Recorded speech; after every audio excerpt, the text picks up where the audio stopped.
Dessiner des schémas sur AutoCAD, c'est une chose, mais les préparer correctement pour une impression ou un fichier PDF est une étape indispensable. Dans cette vidéo, je vais te montrer comment créer une nouvelle mise en page et comment insérer une cartouche sur AutoCAD. Tout ça, bien évidemment, comme un professionnel. Personnellement, je te conseille de suivre cette vidéo jusqu'à la fin parce que, à l'étape de la création de notre cartouche, je vais te montrer comment j'ai réussi à créer la commande suivante. Je l'ai nommée Numoto et elle me permet de générer une succession de chiffres avec l'incrémentation de mon choix.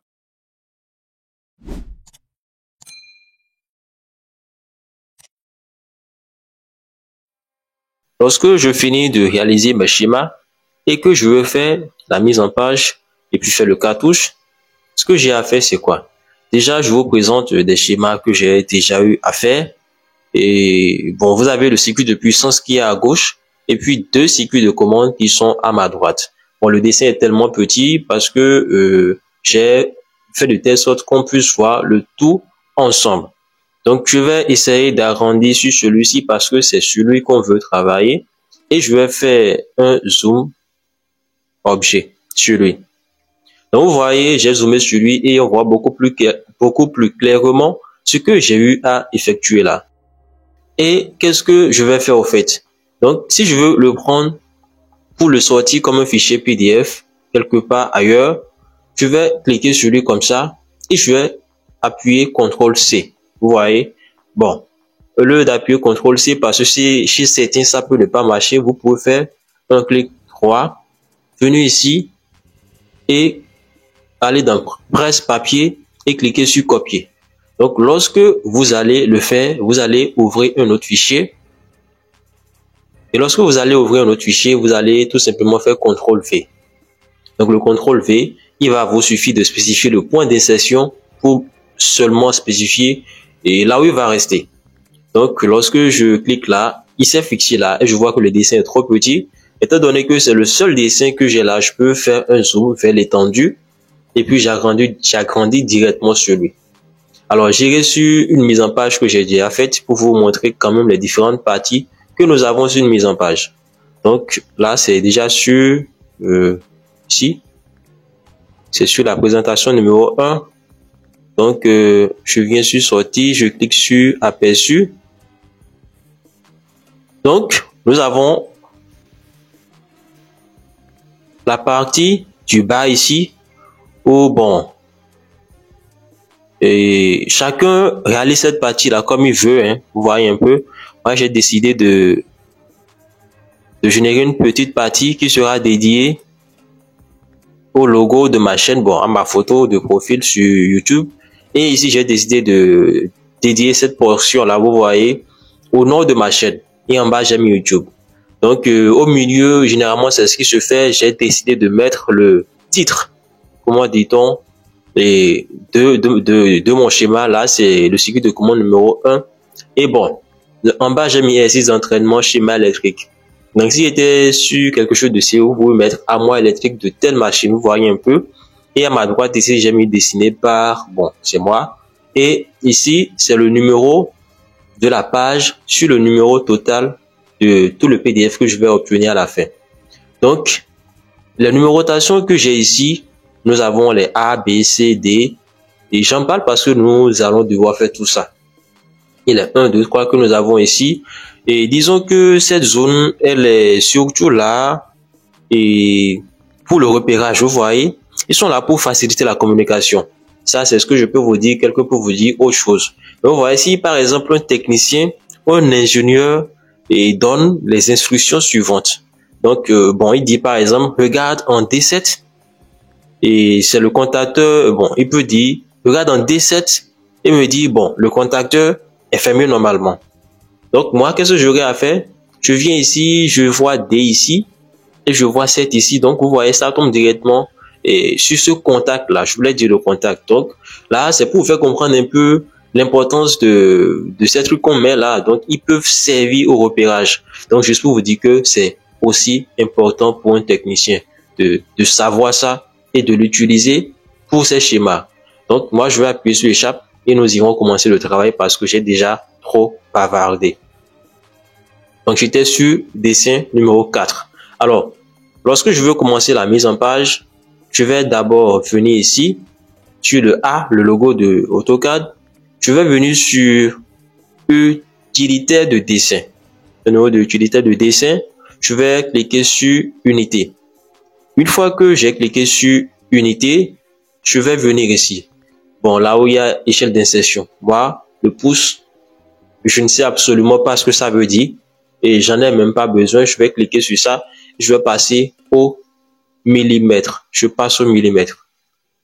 C'est tout ce qui m'intéresse. Tout le reste, je peux laisser ça comme ça. Ça va pas me gêner pour travailler. Donc, je vais appuyer sur OK. Une fois que j'ai appuyé sur OK, je vous préviens que, bon, sûrement que vous serez peut-être sur l'onglet début à votre niveau. Donc, lorsque vous allez vouloir faire la mise en page, d'abord, vous pouvez venir sur sortie ici. Et lorsque je viens sur sortie, je vais quitter la partie objet pour passer à la partie présentation.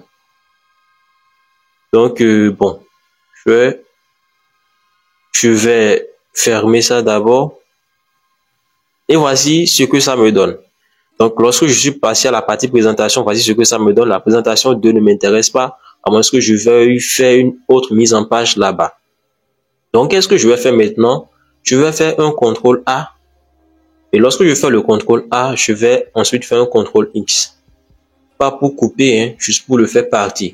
Et je vais retourner sur objet pour me rassurer que mon truc est là. Vous voyez, tranquille. Donc, je reviens sur ma présentation numéro 1. Alors, je vais aller sur le gestionnaire des mises en page.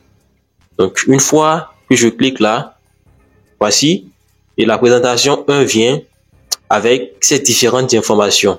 Bon, et je n'y comprends pas grand-chose. Je vais appuyer sur modifier pour le conformer à ce que moi je veux. Donc, au niveau de imprimante barre traceur, nous allons cliquer là et vous viendrez, et c'est ce que moi j'utilise. Donc, vous viendrez cliquer sur AutoCAD PDF High Quality Print. Vous allez cliquer là. Et ensuite, le format du papier. Vous allez cliquer sur la flèche également et chercher ISO Full Bleed A4.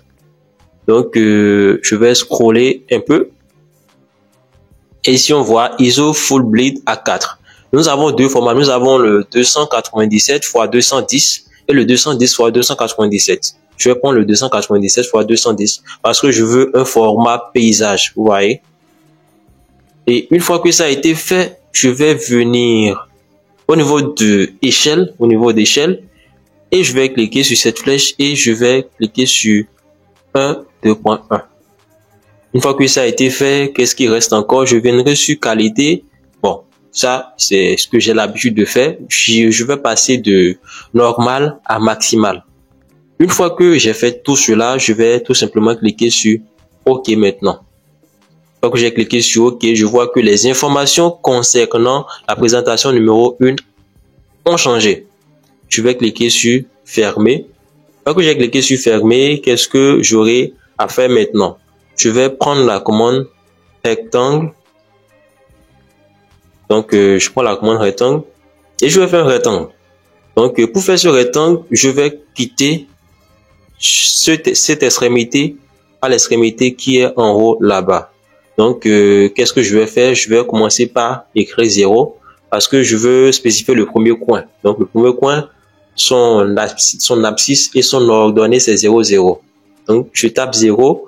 Je vais cliquer sur la touche Tab de mon clavier. Bon, je suis sur Windows, hein. Après ça, je vais recliquer sur 0.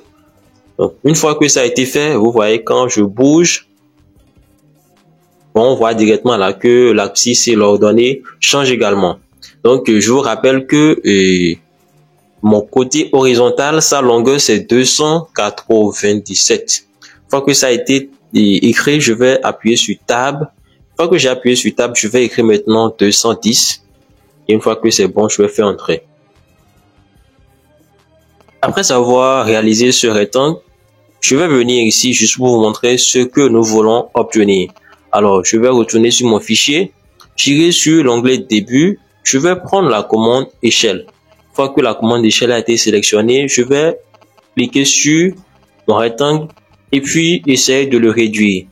Donc, je vais venir sur ce coin-là et pour lancer la réduction. Donc, en le réduisant, je vais observer la barre de commande où je vais cliquer sur l'option copier parce que je veux le réduire et garder l'original en même temps. Donc, une fois que j'ai cliqué sur copier, je vais utiliser un peu les yeux. Je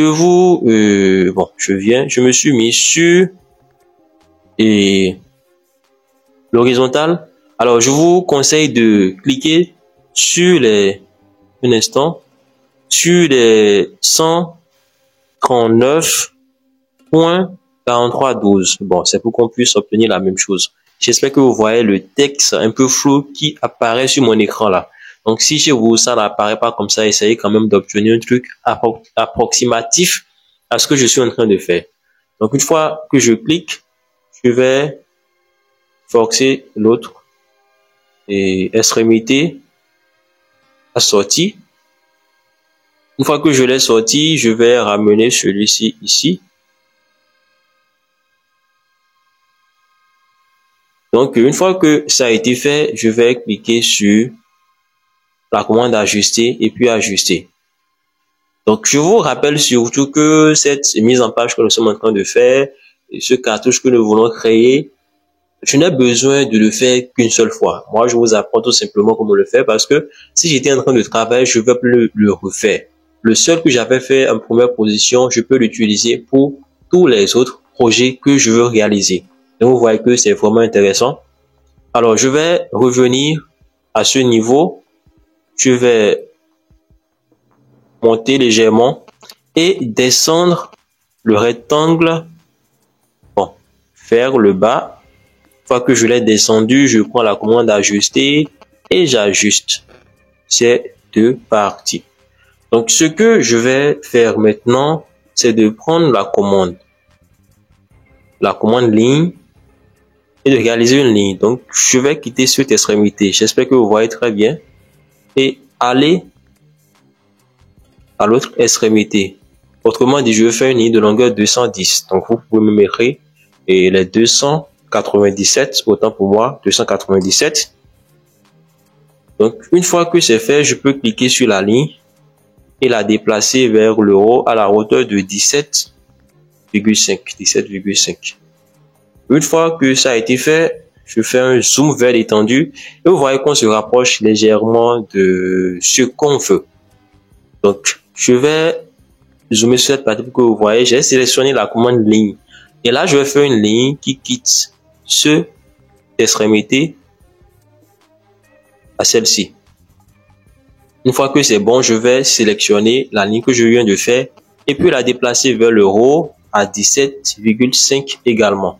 Donc, je vais faire un zoom vers l'étendue et de là, je vais copier la ligne que je viens de faire de là à là. Une fois que c'est bon, je vais prendre les deux pour que les choses puissent aller plus vite et les copier de là à là, ainsi de suite. Une fois que c'est bon, je vais sélectionner tout l'ensemble, ce que je viens de créer, et je vais prendre la commande rotation. Je vais me mettre quelque part au milieu là où vous voulez, et je vais venir vers le bas, vous voyez. Et avant de cliquer, je vais venir cliquer sur copier parce que je veux garder les premiers éléments intacts. Donc, une fois que j'ai cliqué sur copier et que je me mets vers le bas, je peux cliquer. Alors, je peux sélectionner mes éléments et les déplacer. Donc, je vais les déplacer à ce niveau. Le petit problème, c'est que je n'avais pas fait attention aux distances au début. Par conséquent, nous allons les supprimer et je vais prendre tout simplement la commande ligne et faire une ligne comme ça. Je prends la commande ajuster, je vais ajuster. Donc bon, je vais prendre la ligne à déplacer à cette extrémité. Bon, de là, je vais la déplacer encore à la distance de 17,5. Je vais la copier à 17,5. Bon, je prends les deux pour que les choses aillent plus vite. Les copier.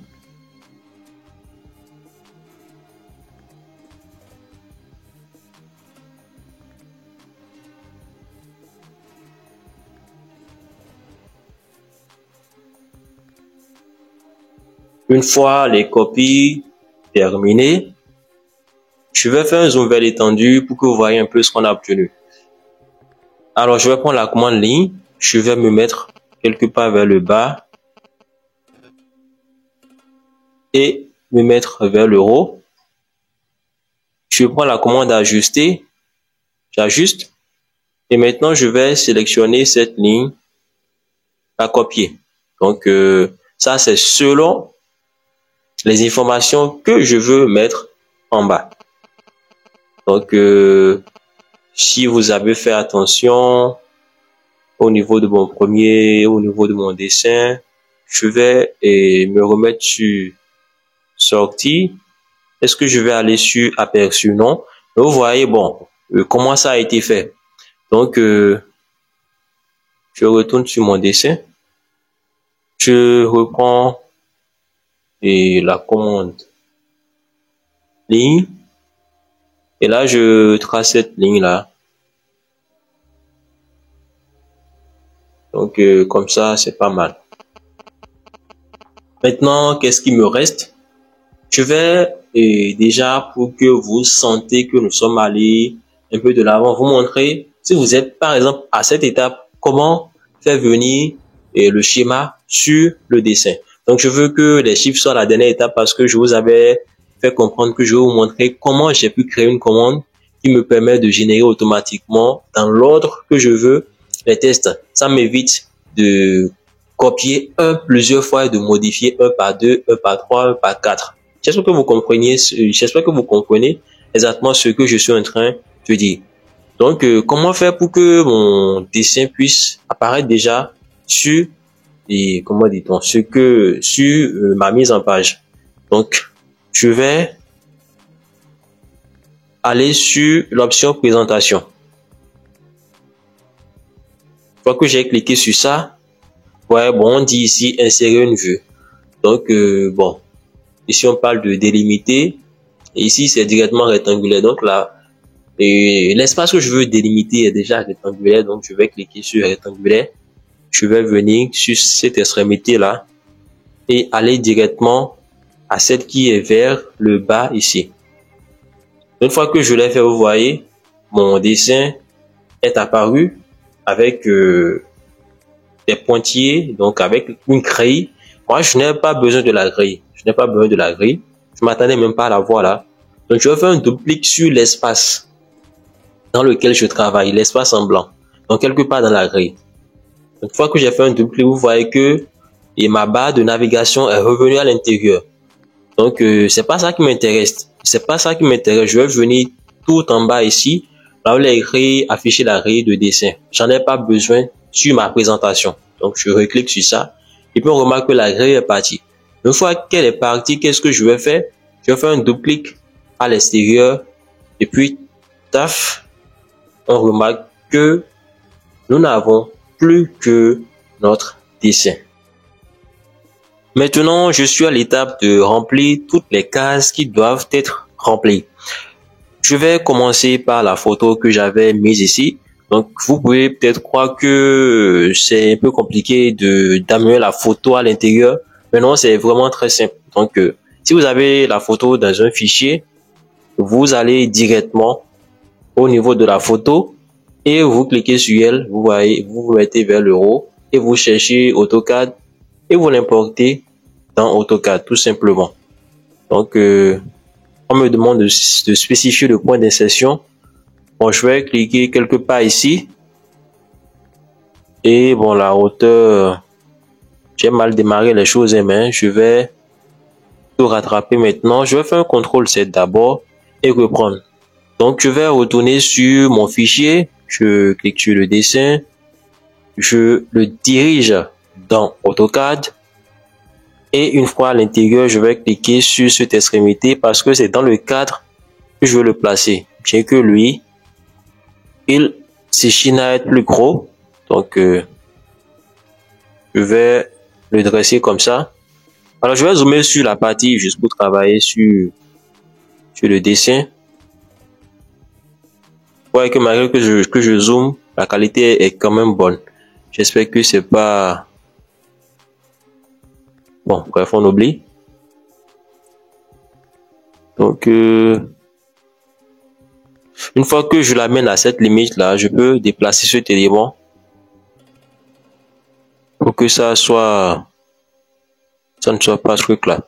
Une fois que je l'ai mis là, je peux faire un double clic sur la photo. Bon, je vais la réduire, je vais réduire la zone.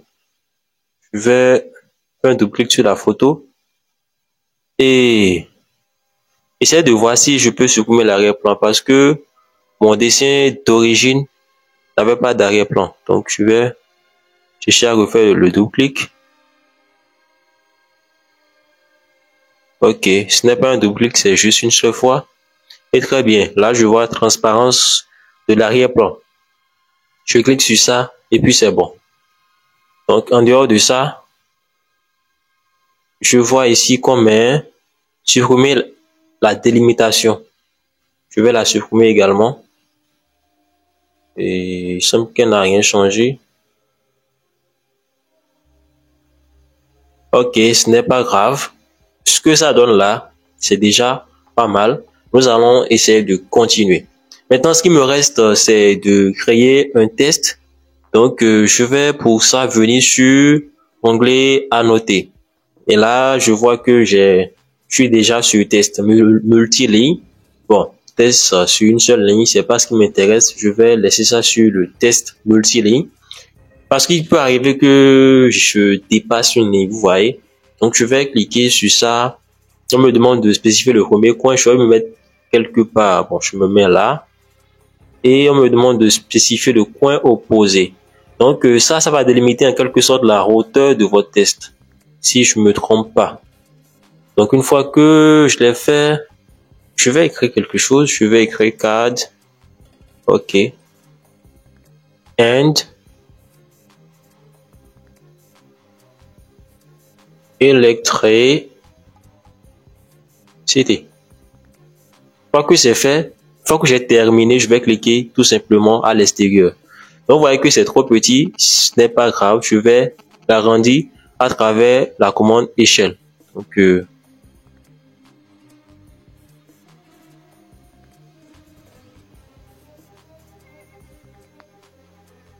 une fois que je l'ai agrandi, je vais le prendre et le positionner correctement.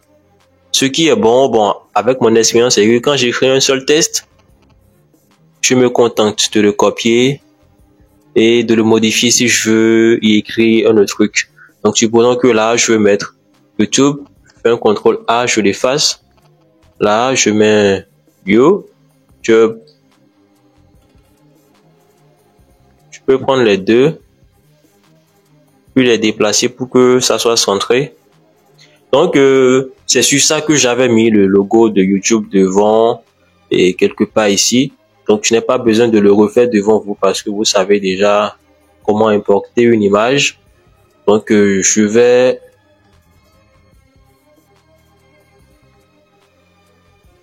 essayer de vous montrer comment annoter ces cases-là.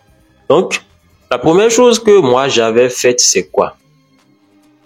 C'est que, c'est même la première méthode que j'ai utilisée, hein, et c'est que je suis venu prendre toujours la commande annoter là, donc je peux me permettre de copier le test ici, je fais un CTRL-C, je fais un CTRL-V. Donc, et je le colle quelque part là, vous voyez. Une fois que c'est fait, je fais un double clic, je fais un CTRL-A et je mets 11. Bon, parce que je sais déjà que c'est la 11e case. Donc, lorsque je le mets là, qu'est-ce que je vais faire?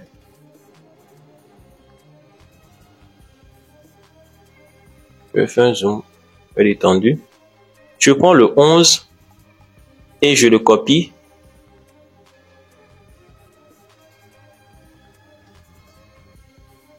Donc, je le copie, vous voyez, là, là, Là.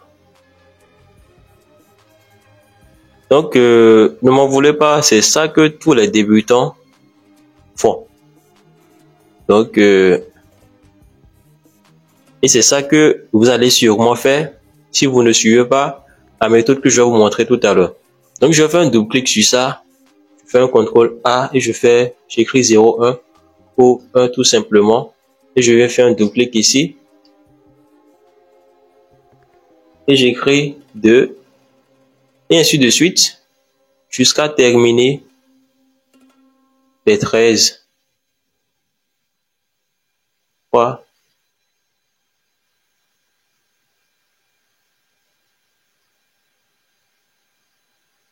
Mais bon, après le quatrième, je m'arrête parce que vous voyez que ça perd vraiment beaucoup de temps et ça fait travailler énormément.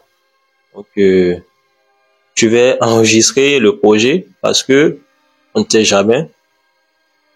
Donc, une fois que ça a été fait, je vais encore retourner sur Zoom vers l'étendue. Donc maintenant, je vais vous montrer comment je peux me faciliter la tâche sur ce niveau-là. Alors, ce que j'ai fait, c'est quoi? C'est que, un instant, j'ai utilisé le langage Lisp et j'ai généré un code qui m'a permis de créer une commande, comme je l'avais dit, que j'ai nommé num auto, avec laquelle je peux rapidement écrire 1, 2, 3, 4 jusqu'au chiffre que je veux. Je peux incrémenter 1, 3, 5, vous voyez, ou bien 2, 4, 6, 8, et faire A, B, C, D, ou bien N, N, 2. Bon, je vous évite tout ce charabia-là. Je vous montre ce que j'ai fait. Donc, lorsque je vais cliquer 2 fois sur l'éditeur Visual Lisp, et un instant, j'ai ouvert le mauvais. C'est ici que je devais cliquer. Donc, vous voyez ce qui apparaît. Je veux pas vous apprendre à coder, hein. Parce que pour vous dire la vérité, moi aussi, je ne suis pas... J'ai essayé d'apprendre le langage, donc je suis débutant dedans.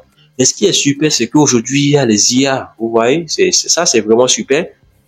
Et avec ça, la programmation, je peux me permettre de dire, hein, va devenir facile à plusieurs niveaux. Donc, ce que j'ai fait, c'est que j'ai utilisé ChatGPT. Je lui ai demandé de me générer un code qui va me permettre de créer la commande pour pouvoir automatiser cette tâche-là parce que c'est lassant de travailler comme ça. Donc, il m'a effectivement généré le code. Bon. Et puis, je suis pas sûr que ça, c'est le code, hein. Je vais vous ouvrir le fichier. Je vais vous ouvrir le fichier. Donc, je vais ouvrir le fichier même sous format code bloc. Je dis code bloc et bloc notes. Donc, je vais agrandir le truc. Là, bon, vous pouvez soit copier le test, soit aller expliquer aussi à ChatGPT pour qu'il puisse vous expliquer un peu comment ça se passe. Mais ce qui est sûr, ça, c'est le code que j'ai trouvé. Et ce code-là, lorsqu'on vient dans notre dessin et qu'on veut se passer d'écrire le code, parce que si on veut écrire le code, on doit cliquer là, vous m'avez vu cliquer. Je peux faire un contrôle A, j'efface le tout, hein, et vous écrivez tout le code. Donc, moi, j'ai déjà le code et je veux le charger. Donc, je vais cliquer sur charger une application. Une fois que j'ai cliqué sur charger une application, je vais chercher le nom de mon document. Donc, le nom de mon document, c'est création test. Donc, je clique là. Donc, je fais un double-clic directement. Et lorsque je fais le double-clic, je me dirige jusqu'en bas. Ici, je vois création test, extension LPS, correctement chargé. Une fois que c'est bon, je vais cliquer sur fermer. Et là, je peux, comment dit-on, utiliser ma commande. Alors, je retourne sur ce code et je vous montre que le nom que j'ai mis pour la commande, c'est num auto. Donc, vous voyez, alors je vais tout simplement me mettre sur le dessin. Et là, ce que je vais faire, c'est que je vais créer une num et directement, voilà, num auto est là. C'est une commande qui n'existait pas dans AutoCAD. Comme preuve, je vais ouvrir un fichier piège et par exemple, écrire num auto. Num, rien ne vient, rien de similaire à ce que j'ai créé. Alors que, bon, par défaut, toutes les commandes qui étaient dans AutoCAD sont toujours là. Mais j'ai écrit num, rien ne sort parce que c'est un code externe, c'est une commande externe qu'il faut charger d'abord, qu'il faut créer et charger. Donc, je réécris rapidement le num, hein. Num auto est déjà sorti, je fais entrer. On me dit d'entrer le préfixe. Donc, si c'était par exemple un test du genre N1, N2, N3, N4, j'allais écrire N comme préfixe. Parce que je veux que après chacun de mes chiffres ou après chacune de mes lettres, N soit préfixe. Mais moi, je ne veux rien. Donc, je fais entrer. On me dit d'entrer 1 pour numéroter de 1 à N ou A pour numéroter du ABC. Donc, je veux faire du ABC d'abord. Donc, je vais écrire A, je fais entrer. Donc, on me demande maintenant l'incrémentation. Est-ce que je veux faire du A, C et bon, incrémenter de 1 ou bien est-ce que je veux faire du A, B, C, D? C'est du A, B, C, D. Donc, je vais écrire 1 et je fais entrer. Donc, maintenant, on me demande de cliquer pour placer le test. Donc, le travail va commencer. Je vais zoomer un peu la zone, hein. Donc là, je clique là. Vous voyez mon A, mon B, mon C. Vous voyez que c'est vraiment super intéressant. Donc, je le bouge encore ici un peu. Et je suis vraiment très content de l'utiliser. C'est vraiment très bien.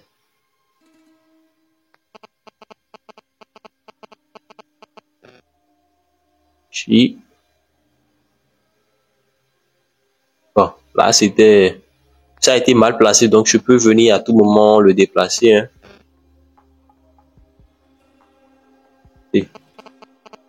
Donc, je peux prendre ces deux là et puis les déplacer légèrement vers le haut. Donc, une fois que ça a été fait, vous voyez, en un rien de temps, j'ai déjà fini avec ça. En un rien de temps. Donc, je vais prendre tous les 11 qui sont ici et les effacer. Je n'ai rien à faire. Donc, je les efface. J'écris num. J'ai pas besoin d'écrire autour, je fais entrer. On me demande d'entrer le préfixe. Il n'y a pas de préfixe. On me demande d'entrer, bon, c'est 1, c'est des chiffres, je veux. On me demande d'entrer le premier numéro. À cette étape, le premier numéro, c'est 5, ce n'est pas 1. Donc, j'écris 5. Je fais entrer. Entrer l'incrémentation. L'incrémentation, c'est 1. Donc, on me dit de cliquer pour placer. Donc, je vais arrondir un peu et faire bien positionner. Et de là, 5, 6, 7, 8, 9, 10.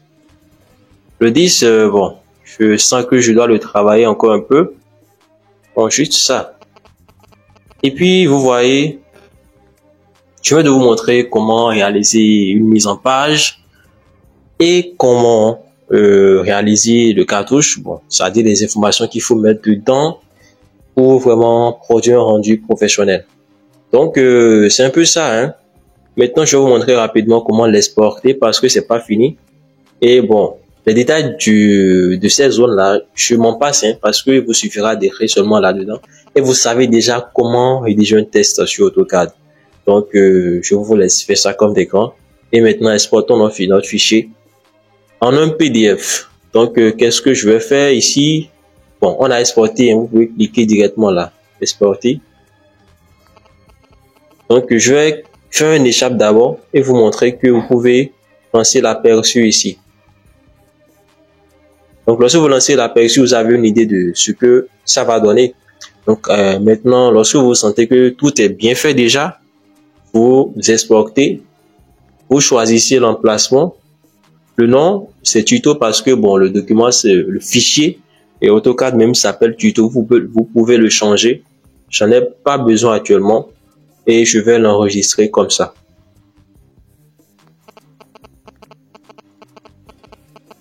Une fois que c'est terminé, je vais voir si ça s'est ouvert ici directement. Et non, ça s'est pas ouvert directement. D'abord, je vais fermer cette zone-là. Et je vais ouvrir l'emplacement de mon fichier. Donc, le titre, c'est tuto. Donc, c'est lui qui s'est placé tout en bas ici. Je vais faire un double clic. Et là, vous voyez que je viens de réaliser La mise en page. Si cette vidéo vous a plu, sincèrement, je vous invite à liker, à la partager avec ceux que ça peut aider. N'oubliez surtout pas de vous abonner, d'activer la cloche de notification. Donc, on va se dire à très bientôt pour une nouvelle vidéo. Si bien évidemment tu t'es déjà abonné, prenez soin de vous.